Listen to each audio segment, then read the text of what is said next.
कान्हा और कुम्हार की रोचक कथा।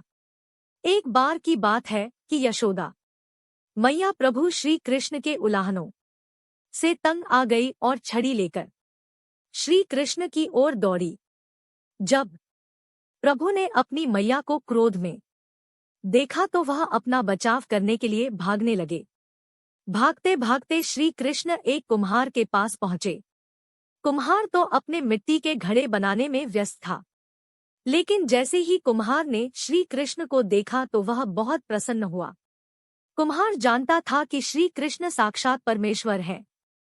तब प्रभु ने कुम्हार से कहा कि कुम्हार जी, आज मेरी मैया मुझ पर बहुत क्रोधित है। मैया छड़ी लेकर मेरे पीछे आ रही है। भैया, मुझे कहीं छुपा लो। तब कुम्हार ने श्री कृष्ण को एक बड़े से मटके के नीचे छिपा दिया। कुछ ही क्षणों में मैया यशोदा भी वहां आ गई और कुम्हार से पूछने लगी, क्यों रे कुम्हार, तूने मेरे कन्हैया को कहीं देखा है क्या? कुम्हार ने कह दिया, नहीं मैया, मैंने कन्हैया को नहीं देखा। श्री कृष्ण यह सब बातें बड़े से घड़े के नीचे छुपकर सुन रहे थे।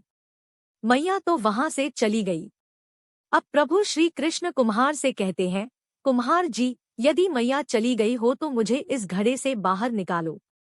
कुम्हार बोला, ऐसे नहीं प्रभु जी, पहले मुझे 84 लाख यानियों के बंधन से मुक्त करने का वचन दो।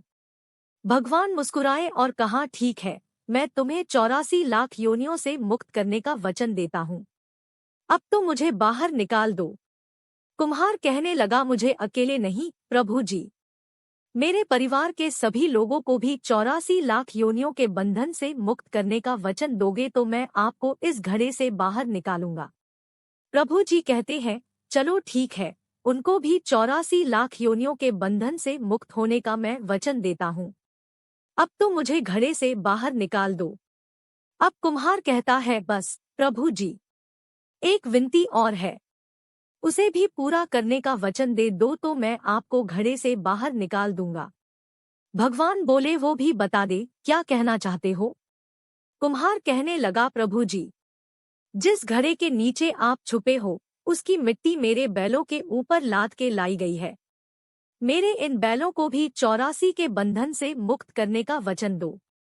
भगवान ने कुम्हार के प्रेम पर प्रसन्न होकर उन बैलों को भी 84 के बंधन से मुक्त होने का वचन दिया। प्रभु बोले, अब तो तुम्हारी सब इच्छा पूरी हो गई, अब तो मुझे घड़े से बाहर निकाल दो।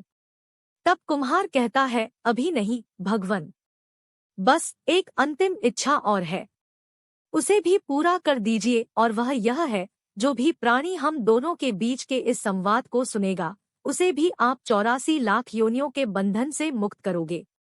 बस यह वचन दे दो तो मैं आपको इस घड़े से बाहर निकाल दूंगा। कुम्हार की प्रेम भरी बातों को सुनकर प्रभु श्री कृष्ण बहुत खुश हुए और कुम्हार की इस इच्छा को भी पूरा करने का वचन दिया। फिर कुम्हार ने बाल श्री कृष्ण को घड़े से बाहर निकाल दिया, उनके चरणों में साष्टांग प्रणाम किया, प्रभु जी के चरण धोए और चरणामृत लिया, अपनी पूरी झोपड़ी में चरणामृत का छिड़काव किया और प्रभु जी के गले लगकर इतना रोए कि प्रभु में ही विलीन हो गए। जरा सोचें, जो बाल श्री कृष्ण 7 कोस लंबे चौड़े गोवर्धन पर्वत को अपनी इकनी अंगुली पर उठा सकते हैं, तो क्या वो एक घड़ा नहीं उठा सकते थे? लेकिन बिना प्रेम रीझे नहीं नटवर नंद किशोर। कोई कितने भी यज्ञ करे, अनुष्ठान करे, कितना भी दान करे, चाहे कितनी भी भक्ति करे, लेकिन जब तक मन में प्राणी मात्र के लिए प्रेम नहीं होगा, प्रभु श्री कृष्ण मिल नहीं सकते। प्रेम से बोलो राधे राधे।